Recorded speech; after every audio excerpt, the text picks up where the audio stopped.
J'ai une annonce à vous faire. Je pense que cette vidéo va être très regardée parce que je vais vous expliquer aujourd'hui pourquoi je me suis converti au kémétisme. C'est super important pour moi d'être clair et transparent avec vous sur cette thématique-là. Je sais que beaucoup de gens vont regarder cette vidéo rien qu'à cause de son titre et ne vont pas aller plus loin. Mais les personnes intelligentes vont écouter ce que j'ai à dire avant de me juger sur quoi que ce soit.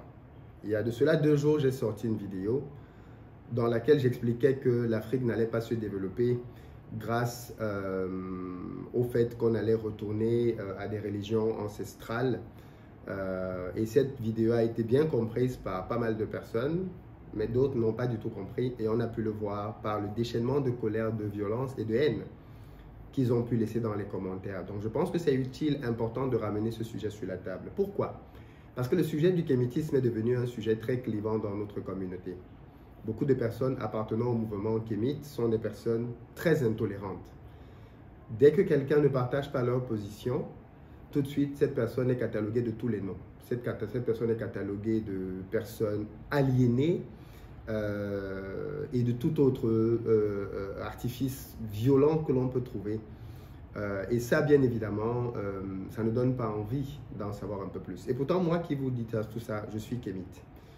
Mais il se trouve que dans le kémétisme, il y a 2 branches. Et je vais vous en parler aujourd'hui pour que vous compreniez bien pourquoi est-ce que je suis kémite depuis 2010 en réalité. En parallèle, je suis chrétien. Et l'idée, c'est de vous expliquer pourquoi est-ce que les deux cohabitent parfaitement ensemble et pourquoi est-ce que tout ça n'a pas vraiment beaucoup d'impact quand il s'agit de parler de business. Déjà, commençons par parler d'un problème très important qu'on a en Afrique, c'est le problème du tribalisme. Le tribalisme est une gangrène très grave dans le continent. Beaucoup de personnes ne peuvent pas marier quelqu'un juste parce qu'ils l'aiment, parce qu'il y a la barrière de la tribu. Je sais très bien de quoi je parle parce que mes parents sont originaires de 2 tribus qui n'étaient pas supposées se mettre ensemble. Au Cameroun, il y a une tribu qui est très connue qui s'appelle les Bamileke. Les Bamileke voyagent beaucoup, donc ils sont très connus à l'international. Et on a les Bassa. Les Bassa, c'est une autre culture qui est un peu moins connue à l'international, mais quand même connue. Alors les Bassa, c'est la tribu des gens comme Samuel Eto'o. Samuel Eto'o est Bassa, donc c'est quand même quelqu'un qui est très connu. Mais les Bamileke, voilà, vous en connaissez certainement autour de vous, il y en a beaucoup. Et pendant longtemps, c'était très mal vu qu'un Bamileke et un Bassa se mettent ensemble. D'ailleurs, jusqu'aujourd'hui, ça continue d'être mal vu dans certains endroits. Et mes parents, à l'époque, on parle quand même de quelque chose qui a plus de 30 ans aujourd'hui, avaient commis l'infamie de se mettre ensemble. Mon père avait subi énormément de pression à cause de cette histoire-là. N'en parlons pas du côté de ma mère. Donc, pourquoi? Parce que dans l'esprit de beaucoup de personnes en Afrique, on n'est pas frères. Ça fait triste de dire ça, mais c'est réel. Pour beaucoup de personnes, on n'est pas frères. Et c'est important de le rappeler. Beaucoup d'entre nous, quand on se voit dans la diaspora, on dit « Oh, mon frère, ma soeur », en pensant que c'est la couleur de peau qui nous unit. Et ça, c'est une grosse erreur. De penser que parce qu'on est simplement noir, on est frères. Non, les Européens sont blancs, les gens de l'Europe de l'Est sont blancs aussi, les gens de l'Europe de l'Ouest aussi, mais ils ne se considèrent pas comme frères. Un Roumain n'a rien à voir avec un Espagnol. Et pourtant, ils ont la même couleur de peau. Il n'y a que chez nous en Afrique qu'on essaye de faire du forcing en essayant de ramener la couleur de peau comme base sur laquelle les gens vont s'unir. Il y a un mot qui est très mal compris dans la communauté et qui est volontairement détourné, c'est le mot de kémétisme. Kémet qui veut dire simplement noir.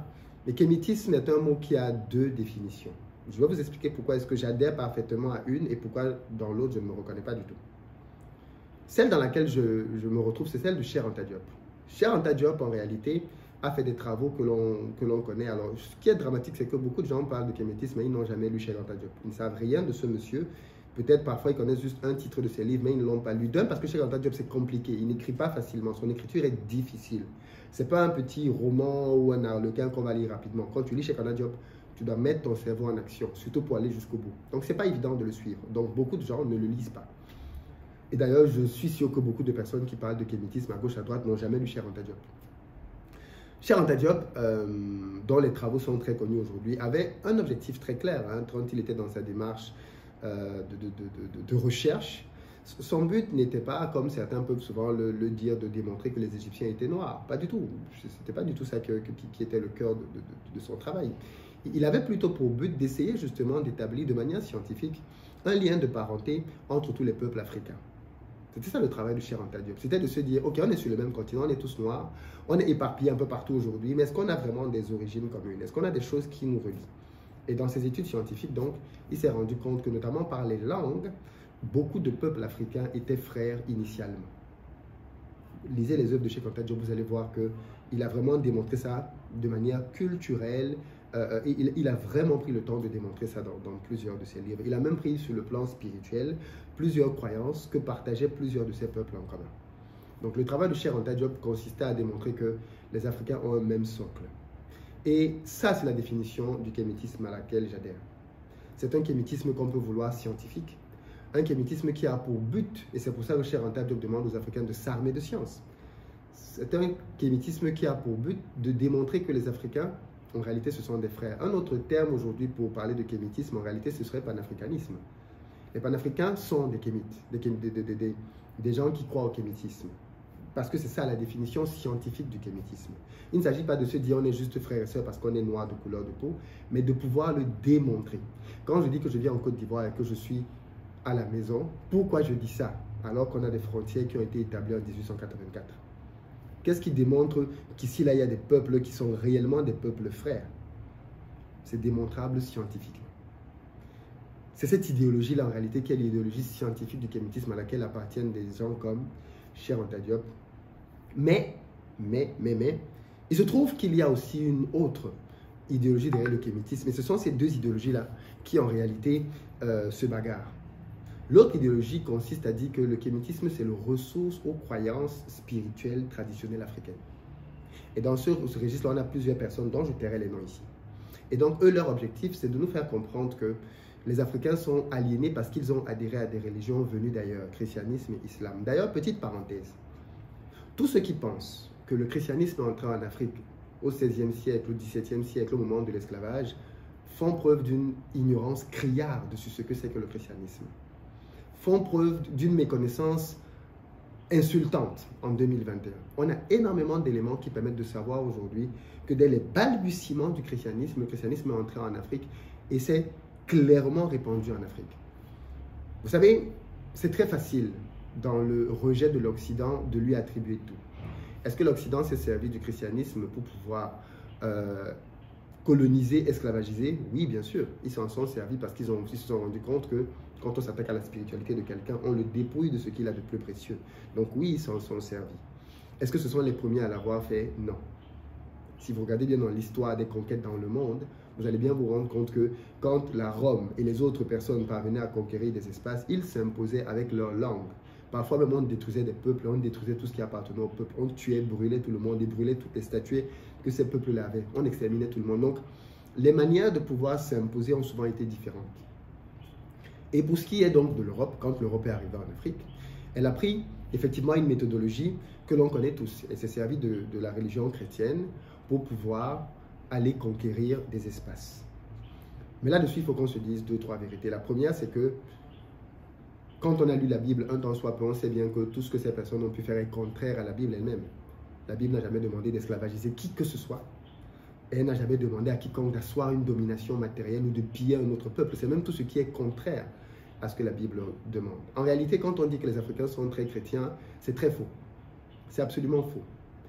Parce que si les Africains appliquaient vraiment le christianisme, on n'aurait pas de tribalisme. Jésus demande d'aimer son prochain comme soi-même, et il ne demande pas d'en faire une différence. Si les Africains étaient réellement chrétiens, il n'y aurait pas de corruption ici, parce que la corruption est formellement interdite dans le christianisme. Si les Africains étaient réellement chrétiens, il y aurait énormément de choses qui auraient disparu d'ici. Et aujourd'hui, beaucoup de gens nous disent, oui, mais l'Europe est chrétienne. Mais là aussi, c'est faux. L'Europe n'est pas chrétienne. Ça, c'est archi faux. La civilisation de référence en Europe, c'est la Grèce antique. La Grèce antique n'était pas chrétienne. Quand on parle tout le temps on dit qu'en Afrique, c'est ce que Cheikh Anta Diop a démontré, c'est que l'Égypte est la civilisation antique de laquelle sont partis plusieurs peuples sur le continent par la suite. Et les travaux de Cheikh Anta Diop ont démontré ça. C'est pour ça qu'il parle beaucoup d'Égypte. C'est pas pour démontrer que les Égyptiens sont noirs. C'est parce qu'il veut démontrer que de l'Égypte sont partis plusieurs peuples qui ont derrière peuplé le continent. Et ces peuples-là ont des choses en commun. Et ils le démontrent par leur spiritualité, par leur culture, par leur langue, ainsi de suite.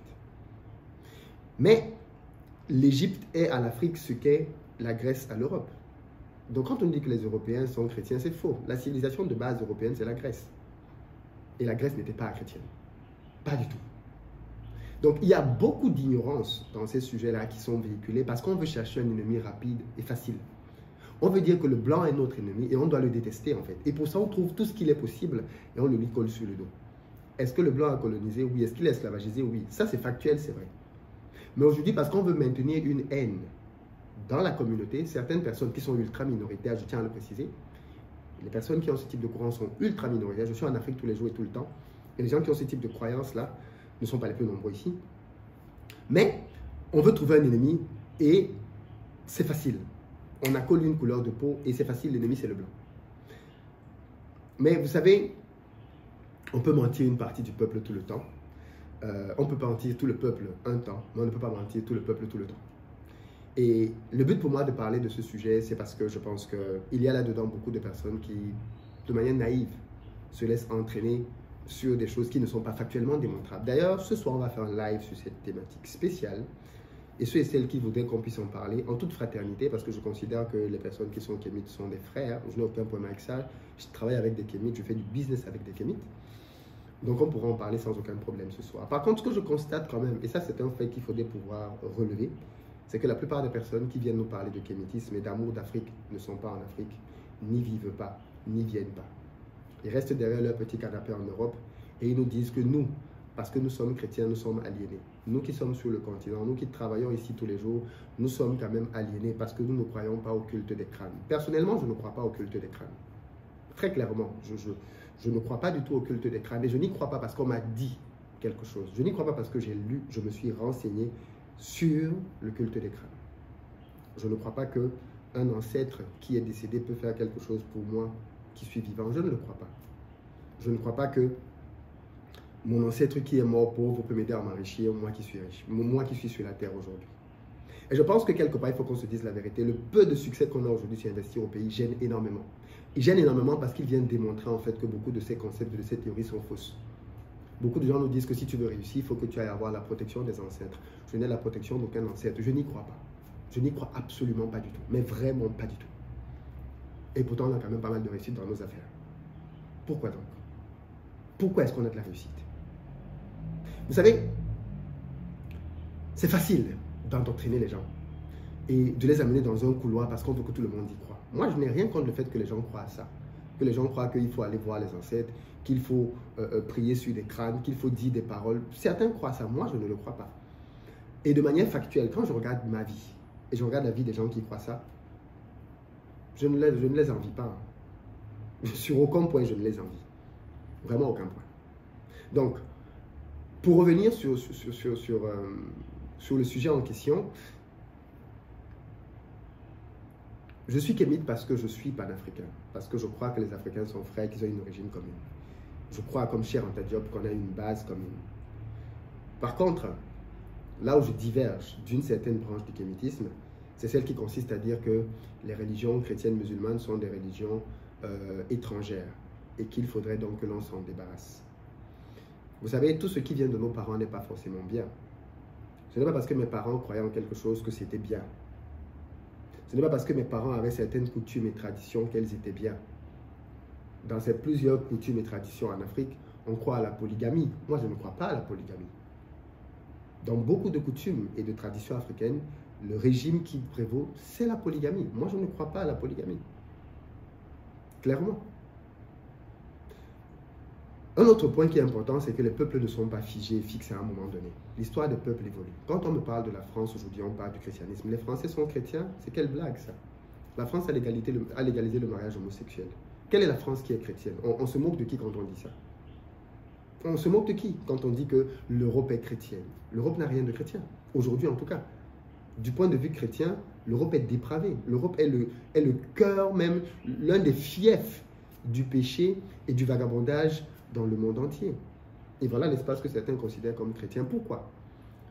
Parce qu'on n'est jamais allé au fond des choses. Et ça, c'est le problème de beaucoup de personnes. J'ai entendu des gens dire « Oui, mais moi, j'étais chrétien avant, maintenant, j'ai arrêté d'être chrétien. » Vous savez, c'est personnel, et je ne suis pas là pour parler de ça, Mais je ne suis pas devenu chrétien parce que mes parents étaient chrétiens. Je n'ai pas grandi dans un contexte chrétien, pas du tout.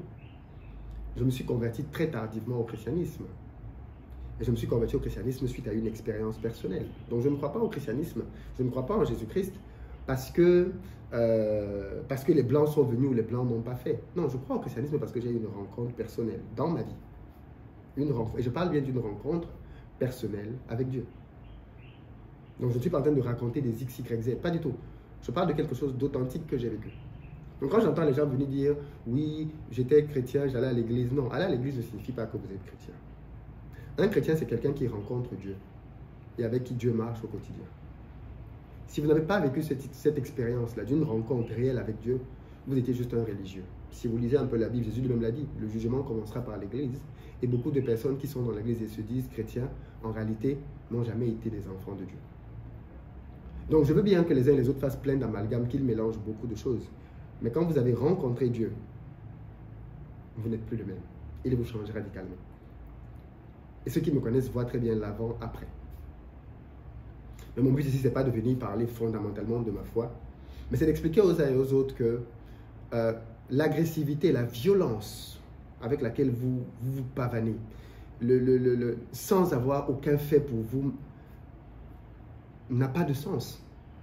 Je crois que je connais quand même pas mal de personnes sur ce continent qui ont des réussites fulgurantes.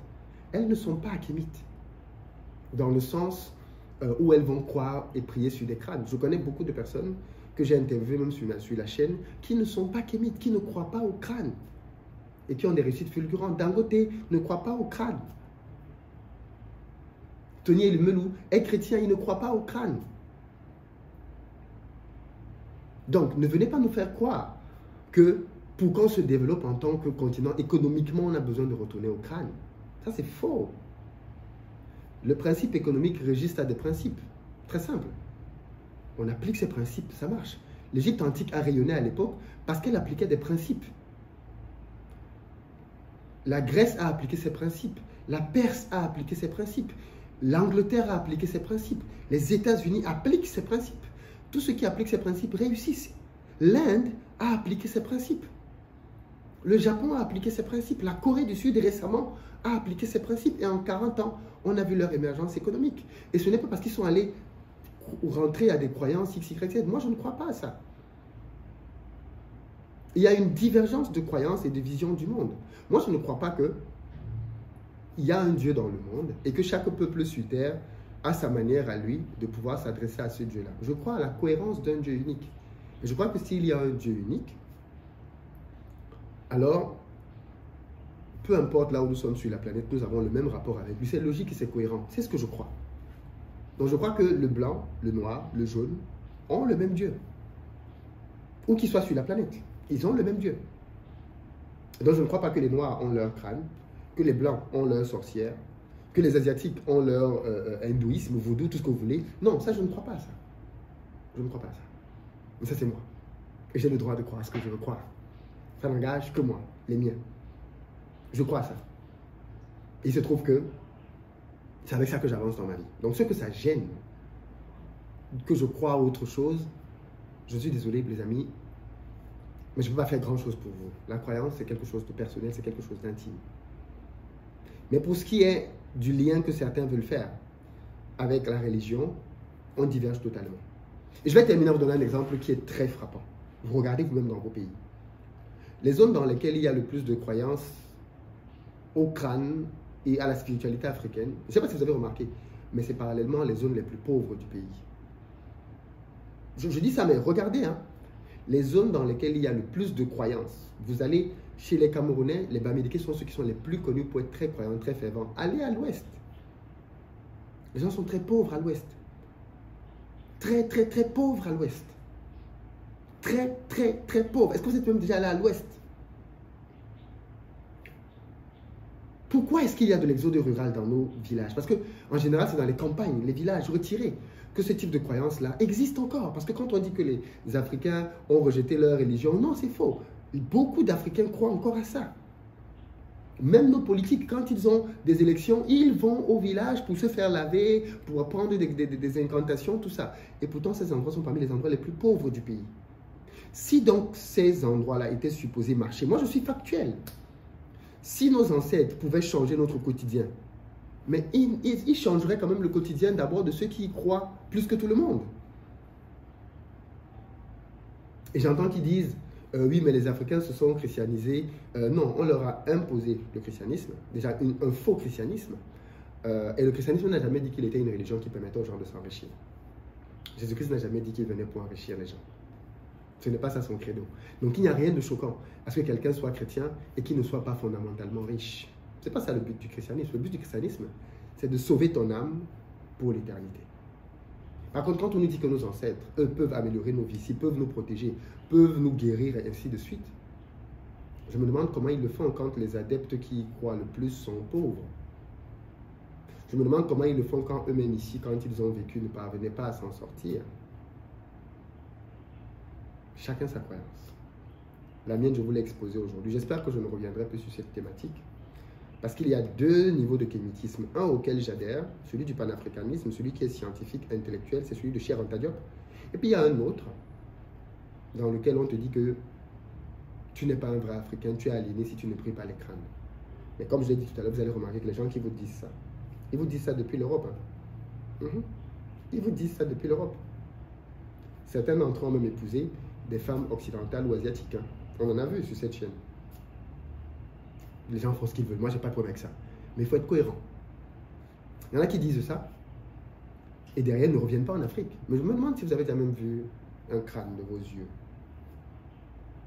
Vous parlez des cultes de crâne. Vous savez à quoi ça ressemble? Ou vous en parlez juste comme ça? Parce que c'est tendance. Certains d'entre vous, si on vous met dans une maison avec des crânes, vous allez uriner sur vous. Vous savez de quoi vous parlez? Quoi qu'il en soit, ce soir, on parlera de ce sujet en live. Partagez la vidéo. Moi, mon objectif, c'est toujours d'être dans une démarche pédagogique de discussion. Je ne dis pas que j'ai raison, surtout. Je dis juste ce que je crois. Ce qui m'interpelle. Aussi simple que ça.